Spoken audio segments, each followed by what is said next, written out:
Welcome to Kyung University's Global Collaborative Dialogue Series. I'm Jong-Pil Chung, an associate professor of the Department of Political Science and the vice director of the Global Academy for Future Civilizations at Kyung University. It is a great honor and pleasure for me to be moderating today's dialogue, which is the second in a series of dialogue held every year at Kyung University's Global Collaborative Summer Program. The Global Collaborative was established through an institutional agreement between Kyunghee University and the University of Pennsylvania in 2005. The agreement was joined later by other prestigious universities around the world, as well as international organizations such as the United Nations and Congo, the Conference of NGOs. Every year, more than 400 students from 30 different countries come to Kyunghee University to participate in the Global Collaborative Summer Program. A highlight of this program is the Dialogue Series, where scholars from different fields come together and share insights and views on recent global trends and events. The theme of today's dialogue is the rise of China and the future of Northeast Asia. Last week, Chinese President Xi Jinping visited South Korea and had a summit meeting with President Park Geun-hye. The leaders discussed measures to improve peace and stability on the Korean Peninsula and strengthen cooperation in diplomacy, business, and culture. Last week, we also learned that Japanese Prime Minister Shinzo Abe finalized a plan to allow a wider range of actions for Japan's self-defense force, whose position so far has been limited to defense under Japan's pacifist constitution. Well, North Korea has also not been quiet recently. 2 weeks ago, it fired 3 projectiles from its east coast and 2 short-range missiles to the East Sea. The following week, the North fired another 2 short-range projectiles from the same launcher. In this context, today's topics that we will be discussing is of critical importance. The major competition between the US and China and North Korea's continued nuclear testing have long received the international spotlight. Recently, however, bilateral disputes, in particular between China and Japan and Korea, have heightened the tension in this region. It is quite obvious that we need to consider new approaches to build sustainable peace and cooperation in Northeast Asia. The major changes in this security environment that poses both challenges and opportunities to the Northeast Asia today can be divided into 3 areas. First is the rise of China. Second is the historical revisionism and collective self-defense issue in Japan. And the third is North Korea's nuclear ambition. Today's dialogue will focus on these 3 major topics.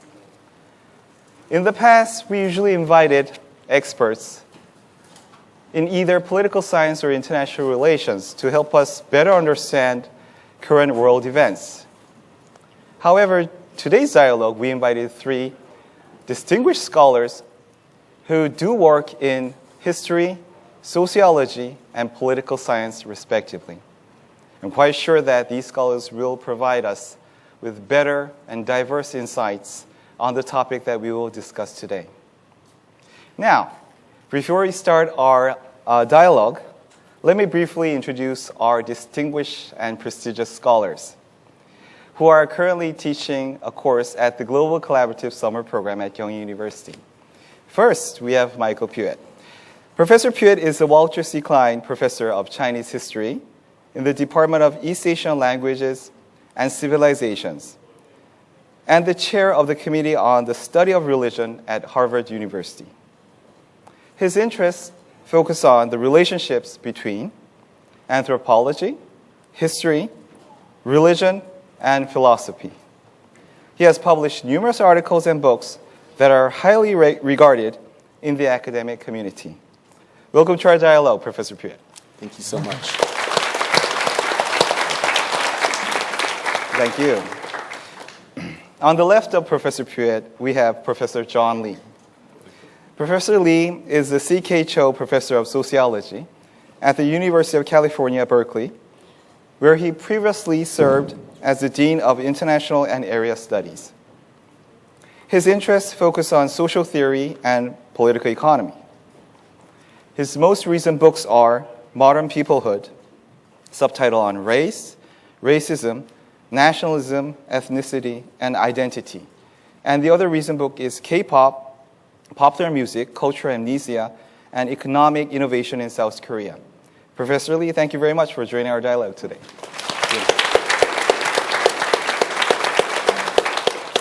Next to Professor Lee, we have Professor Jong-sung Yu. Starting from August 2014, Professor Yu will be senior lecturer at the Department of Political and Social Change in the College of Asia and the Pacific at Australian National University, ANU. Until recently, he taught at the University of California at San Diego. Before pursuing an academic career, he was an influential activist for democratization and social justice in South Korea. His book, Democracy, Inequality, and Corruption, subtitled Korea, Taiwan, and the Philippines Compared, will be published by Cambridge University Press later this year. Professor Yu, thank you very much for joining us today. Now, that was a quiet introduction. Now, I think it's time for us to start our conversation. All three of you, are you ready? Okay, great. Let me start with our first topic, the rise of China. Actually, I prepared several questions, but my first question will be, is China's rise really a threat, or could it provide another opportunity for Northeast Asia? Why don't we start from Professor Puet? Yes. Very happily. So first, thank you so much. It's a tremendous honor to be here. And my answer to the question is very simple. It's both. When we think of the rise of China, particularly from the point of view of America, I think we misthink it. I think we often think of China as the upcoming power that's about to dominate the world. That's unlikely to be the proper way to think of this. I think the way we should view this is China is becoming a very, very significant economic power with implications that are going to be far-reaching. It's going to create, and is obviously already creating, massive social dislocation domestically. It could play into very significant issues at the international level. Will the government be able to stem its different problems and control these issues and help China to become a dominant power? Maybe or maybe not. But going back to your question, something is going to happen that's very significant. It is very unclear what's going to happen, and the international community needs to be very careful in terms of how it acts toward China, how it responds to China, the various connections it can build with China, because what will play out in China over the next few years, or even decades, I would say, is likely to be both very threatening and a dramatic opportunity for some kind of realignment, for better or for worse, depending on your point of view, from the different parts of Northeast Asia. Okay, thank you very much. Well, it's a threat and an opportunity at the same time, right? Professor Lee, do you also agree with Professor Puet's opinion? Well, yes, of course. Broadly, I completely agree. But I would probably emphasize that it's more of an opportunity, not just for East Asia, obviously China, but for the rest of the world. I mean, who would truly wish that China still be engaged in Cultural Revolution or be engaged in some kind of an ideological struggle to make the world like in its Maoist image? I think economic development is obviously good for many people in China because it raises standards of living. But I also agree completely with Professor Puet that it's not actually much of a threat in and of itself. China is very much a developing country. I don't think it's any threat economically to US or other OECD countries. And to the extent we can talk about threat, it's rather in geopolitical or political terms. I'm sure we'll talk more later. The country is replete with social problems generated by rapid economic growth. Inequality, corruption, environmental problems, territorial disputes, And I think these are potential threats, but these are, again, endogenous or internal problems. Okay, thank you. Professor Yu, is opportunity or threat, which side are you on? Both, but I also think it's more of an opportunity, especially for Korea. But yeah, basically, we have to accept that whenever there is a change of balance of power, it can be a destabilizing factor, especially considering Northeast Asia lacks security cooperation mechanism like NATO and the Organization for Security and Cooperation in Europe. So those kind of regional security cooperation mechanism is lacking. So declining Japan, rising China, these kind of a change always pose some potential threat. But especially for Korea, China is the #1 market, #1 trading partner. So China's economic development and rise provide enormous business opportunity for Korean economy. And also for inter-Korean relations, so the China's role could make inter-Korean relations more taking restraint and less risky behavior, especially from the north side. So in that sense, I think it's more of an opportunity. More an opportunity, okay. Now, the way that I'm just thinking on this issue is, I think Professor Lee already mentioned about this. There is external problems and internal problems that China is currently facing.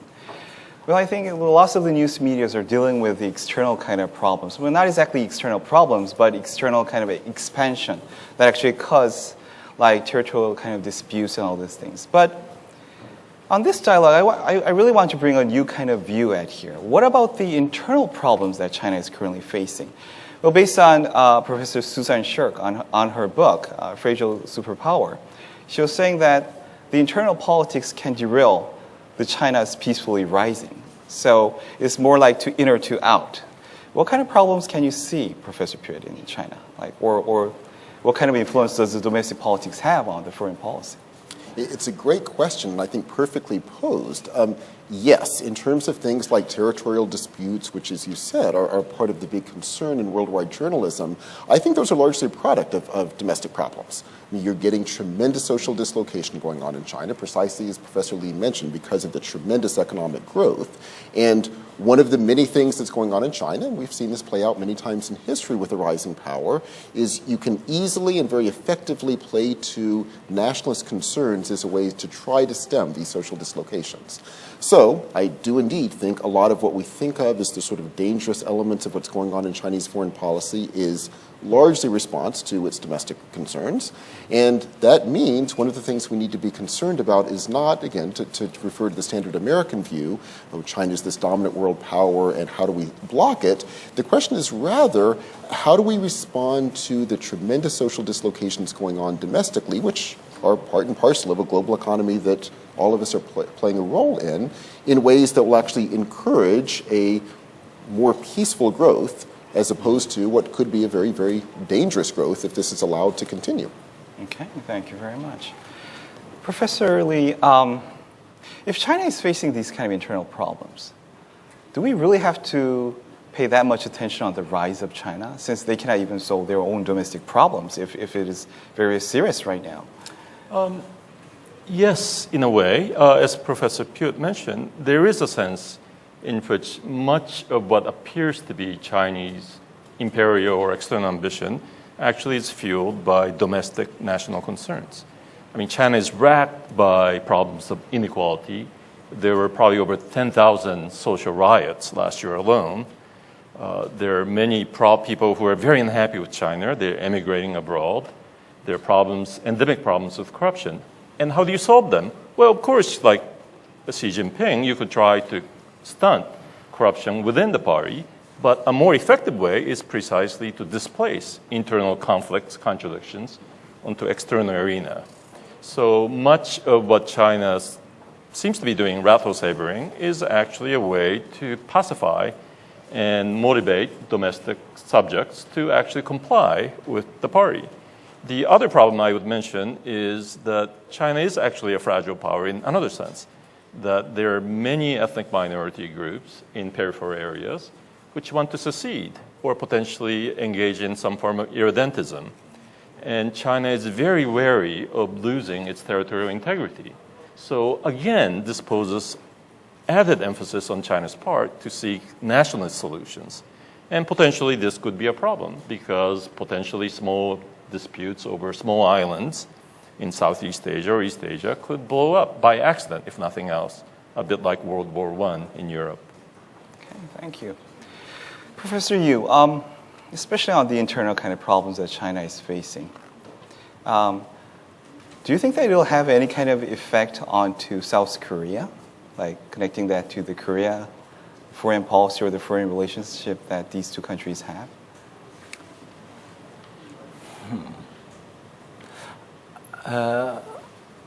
I think, China still needs a lot of problems to solve to continue its economic development as well as its internal problems. And China's approach to South Korea is increasing attachment of importance to relations with South Korea partly reflects its need from internal problems. So China needs to continue to expand its economic growth, especially the rising inequality and corruption. Those kind of problems create a lot of public discontent, but with the continuing growth, that kind of public discontent can be contained to a certain degree. And especially South Korea is an important trading partner for China as well. So South Korea is number 4 in its trading volume. And so President Xi's recent visit to South Korea and bilateral economic relations, the agreement such as to conclude FTA within the year and to establish a currency market, which will enable direct exchange of Korean won and the Chinese yuan, which will reduce the transaction costs for doing business between Korea and China. That kind of thing will, on the one hand, greatly improve business opportunities for both countries, and also that kind of continuing increasing trade and economic growth will help Chinese regime to earn more time to solve their internal problems. That's great, thank you. Very interesting. Now, since you were talking about South Korea, why don't we move our topic on the recent visit of President Xi Jinping to South Korea, and also at a summit meeting with President Park Geun-hye. How do you actually evaluate this kind of visit? What did actually China and South Korea actually got from this kind of meeting at here? Professor Puyat, you want to start first? Yeah, wonderful question. I think from the point of view of each, they would see this as an important meeting, and I think each would view it as largely successful. From the point of view of China, I think the concern was to begin what they see as a long-term process of forcing a realignment of the Northeast Asian's current structure, which is largely dominated by America. And of course, in that dominance, America is mainly linked with Japan and South Korea, of course. And I think part of the goal of China was to begin a dialogue with South Korea that would hopefully bring their mutual concern with Japan together, build tighter relationships between these two countries, and begin to move toward that realignment. And I think from China's perspective, it was a largely successful visit by beginning that dialogue. I think from South Korea's perspective, President Park particularly wanted to get Chinese support for controlling and neutralizing North Korea. And again, from her perspective, I think this is a very effective dialogue that was beginning what she hopes will be, and I think may well be, an important shift in that direction. So from both points of view, I think it was a very effective meeting. Of course, there are other voices. I'm sure the United States is looking at this with some degree of horror because the United States does not want to see this realignment occur, and this is going to be something to watch very closely over the next few years, and certainly decades after that. Yeah, that's totally true. Professor Lee, do you want to add anything more on this? Yes, I will. Although, of course, I agree with Professor Pewett's brilliant analysis on this point. One is, of course, the stress on Japan. That it's not just the U.S., but Japan with its nationalist or even hyper-nationalist Prime Minister Abe threatens both South Korea and Chinese interests and legitimation. That they do not want to go back to colonial period and pre-World War era when, of course, Japan was enemy number one. But I would also add one more thing about China, which is that China also wants to realign its relationship with North Korea. After all, North Korea is completely dependent on China, and China has been having a great deal of trouble dealing with North. And a rapprochement with South is one indication that North cannot always have what it wants. The other thing I would mention is that Xi Jinping's visit actually coincides with the failure of FTA with Taiwan. Obviously, as many of you know, there was a huge uproar called the Sunflower Movement in Taiwan, in which the effort to create this free trade agreement between China and Taiwan was essentially foiled by students and other people opposed to a sense of Chinese hegemony over Taiwan. So I think for China, it was very important to get something like an FTA with a major power. And South Korea right now is, as people say, hot in China. There's a soap opera called My Love from Another Star, which was a huge hit in China, making chimek, fried chicken and beer, one of the favorite things to eat in China. I mean, this seems like a trivial point, but there is a sense in which South Korea appeals to the Chinese middle class, in the sense that, again, to my earlier point, that there is the primacy of inner politics. The Chinese Communist Party is always trying to use foreign policy ultimately for domestic purposes. Yes, that's true. Well, Professor Lee and Pewitt both mentioned about the North Korean issue, especially in the South Korea and the China's kind of summit meeting out there. As far as I remember, there was like one kind of strong issue out there was denuclearizing the Korean Peninsula. What is your thought on that, Professor Yu? Yeah, on the surface, there is an agreement that both China and Korea, both President Park Geun-hye and Xi Jinping agree to express strong objection to nuclear development on the Korean Peninsula.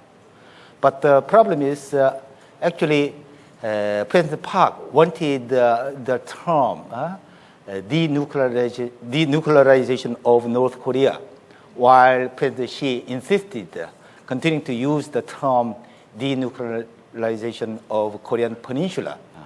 So there is a nuanced differences, which largely reflects the current stalemate of six-party talks and the conditions for resuming six-party talks, in which the United States and South Korea asked North Korea to show some prior commitment to denuclearization before resuming six-party talks, but North Korea strongly objects, and China sides with North Korea in insisting just the reopening of six-party talks without any prior conditions. So that reflects some divergence in the interests in the issue of denuclearization. Okay. Now, since we have two more topics to discuss, why don't we move on to our second topic? The topic is historical revisionism and collective self-defense issue in Japan. I think we may probably have a lot of things to talk about on this issue. Now, let me first start from the most fundamental kind of level at here. Why is historical revisionism emerging in Japan, and what are the factors pushing this revisionism? We start from Professor Pewitt. Sure, I'll be happy to. So Abe is clearly representing a number of things in Japan. He is trying to represent a revitalization of Japan, economically, politically, internationally. This is part of what is so-called Abenomics, Abe economics, trying to revitalize the economy. And he is also trying to push, as a piece of this, a strong nationalism. So trying to play into Japan's past as a dominant player in East Asia. It's important to note immediately that this is, for very obvious and understandable reasons, causing deep concerns throughout East Asia for the very obvious historical implications that it has. It's also important to remember that this is a minority position. I mean, Abe is not representing a homogeneous Japanese view. He is representing a minority view that clearly does have an audience at the moment, and yet at the same time there are many other voices in Japan. So I think it's important in everyone's response to this to both stand up against the strong statements that Abe is making, and yet also act in ways that play toward a calming down of these nationalistic tendencies. Needless to say, nationalism breeds nationalism in other countries, and the goal is to work toward a more collective sensibility in Northeast Asia, as opposed to playing into the most dangerous tendencies to respond to this with yet more nationalism, which I worry would actually make this a more significant movement in Japan than it currently is. Thank you.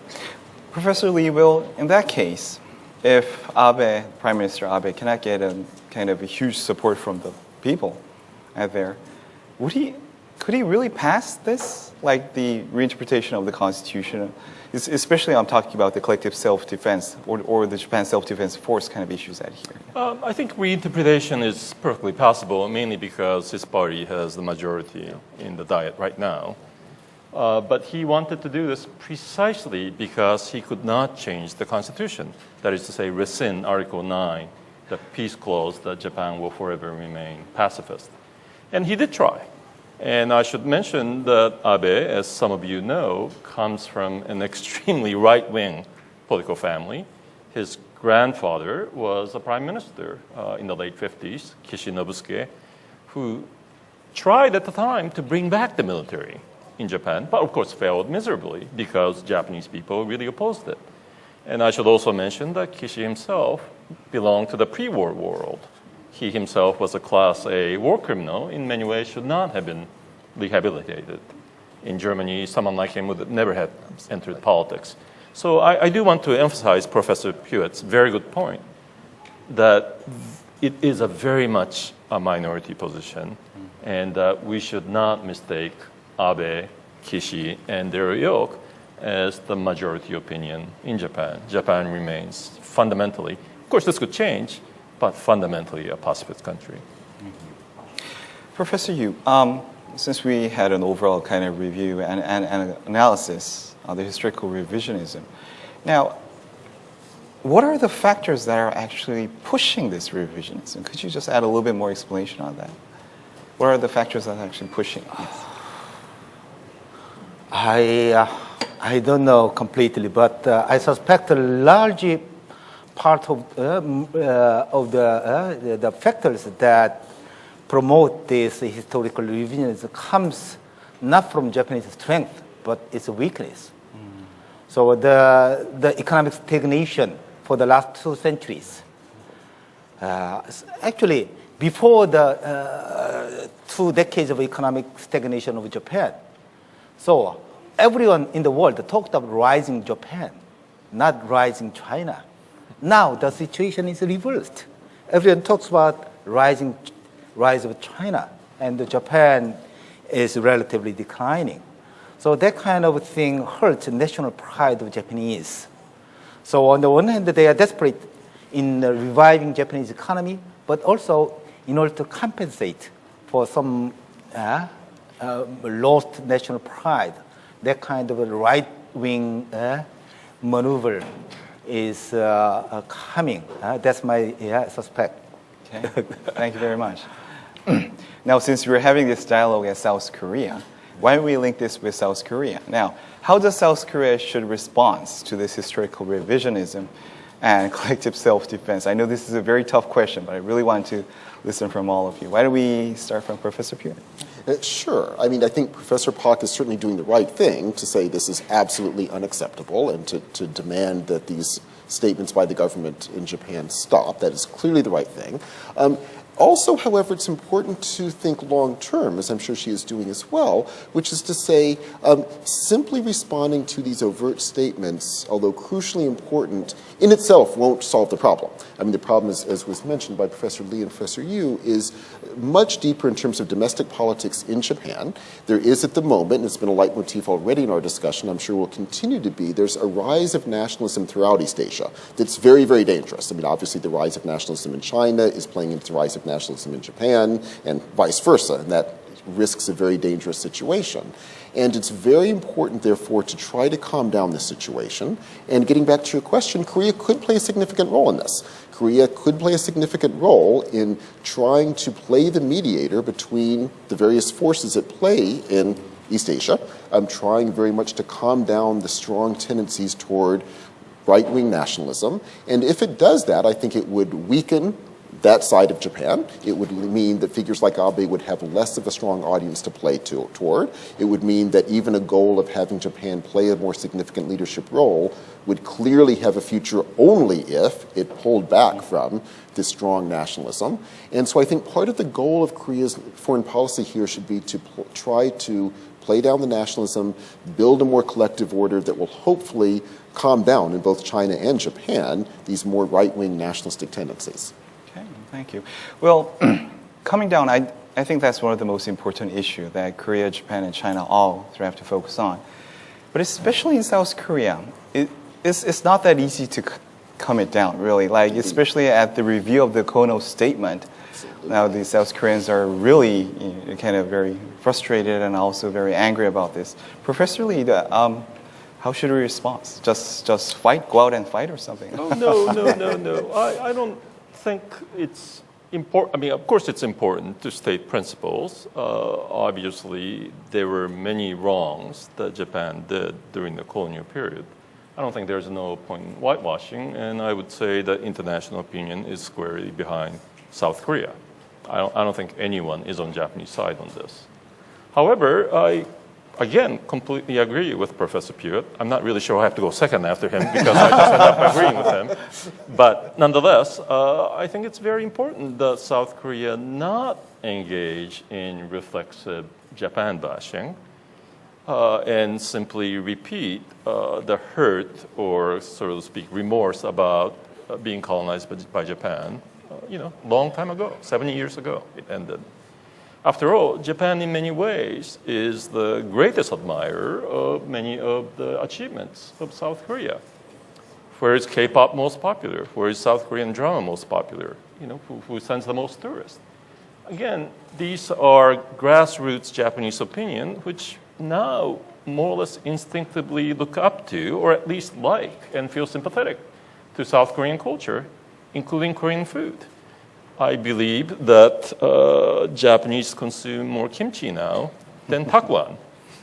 Very small factoid, but nonetheless indicative of the sea change within Japanese society.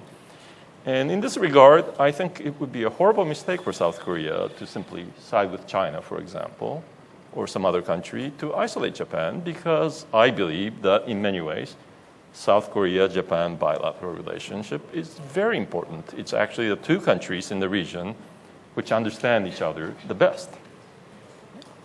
Very interesting point. Now, Professor Yu, as a Korean expert, how do you feel and what is your kind of response on this issue?